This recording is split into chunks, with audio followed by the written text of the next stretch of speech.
So, in light of the last video I put out, Exceptionalism in Decline, I want to show you some clips of what I'm talking about in terms of this certain scenario right now with coronavirus. And a lot of these are specific to America. I'm not reading or hearing about these things in other developed nations around the globe. In fact, there are quite a few nations that have done exceptionally better than we have in this scenario. And we have Germany seems to be doing a lot better. Singapore, South Korea, Japan, and even in terms of, just not the virus itself, but in terms of how the countries are compensating its people so that they're not left waiting in line for food, as you'll see. So they're not left, wondering how they're going to pay the rent or how they're going to feed their kids. This country here is just, it's sad, dropping the ball, and it's really sad. We'll show you here in this clip I'm talking about, and I'll show you a couple more.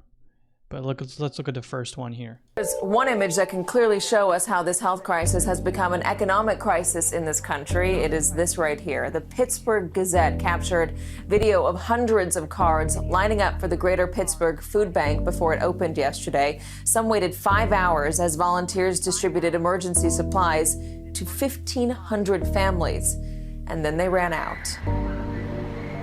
A new reality for those in need. Rick Paulson is the volunteer coordinator for the Joined Hands Food Pantry. He says they've been holding the food pantry for 15 years, but have never seen it like this. Someone says it's out of the 1950s movie or a bad dream. It's just so surreal. On this day, 7,200 pounds of food was given away from the Chicago Food Depository, and it went fast. We had so many calls from people, and we knew they were first-time people because they were asking where the location was. Just moments ago, the Labor Department put out its statistics. A jaw-dropping 3,283,000 jobless claims were filed last week. 3,283,000 jobless claims. That number dwarfs any other week on record. Joining us now, former Treasury official and Morning Joe economic analyst Steve Ratner. We are clearly in a major recession with major impacts on working men and women in this country who are not going to have their jobs.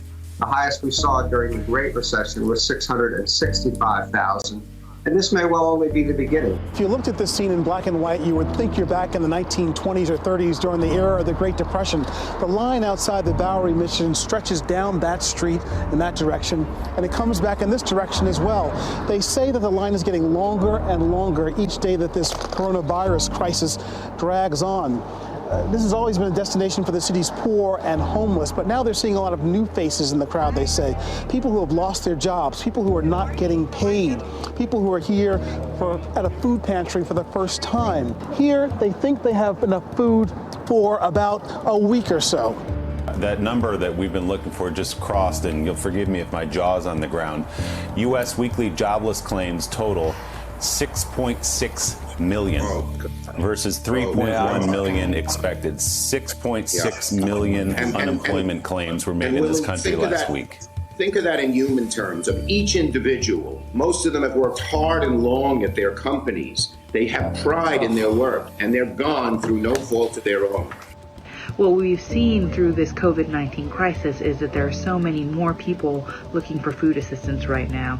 It is folks that are maybe from the service industry, from the hospitality industry, and they are seeing themselves being furloughed or out of work potentially for the first time. So for example, our mobile pantry sites, usually we have about 300 households that come, and with these distributions that we've had in the last few weeks, we've had upwards of 1,000 households come. So that is a huge increase.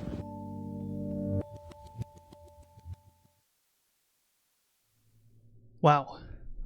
And again, like I said before, you're just not really seeing stuff like that in other developed nations. It's not happening.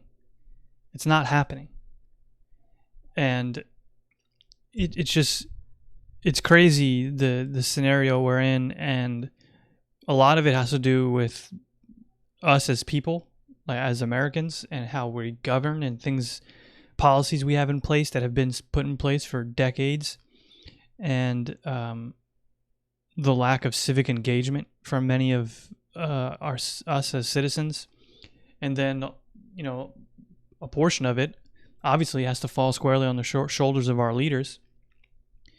I mean, why else do we have leaders if they're not there to lead and to take the blame and to understand that they need to do better, and to also be able to heap praise upon when they do better. Let me show you, there's another clip of, like I was saying, everyone waiting in line in Florida to collect paper ballot or paper applications so that they can fill out unemployment, because the website has just crashed over and over and over again while everyone's trying to get on to fill out unemployment that they aren't going to get for 4 to 5 weeks anyway.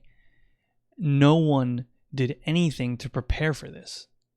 They knew this was coming. And now in a scenario where we're not supposed to be next to each other, we're supposed to be social distancing, you have people shoulder to shoulder waiting in line to get paper applications. I mean, look at this. Look at these people. Look at what we have to do. This is just insane. Who is organizing these? Like, who is running these institutions in our country? Why has it come to this? This is not a sign of a country that knows what it's doing, that's doing good, that is taking care of its citizens.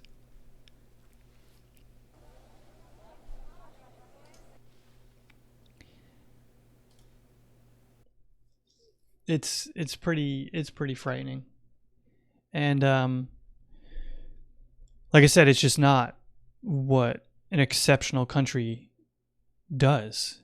You can't be deemed exceptional. You can't talk about how great you are as a nation when stuff like this is going on, especially when it's not going on in other nations that are your contemporaries.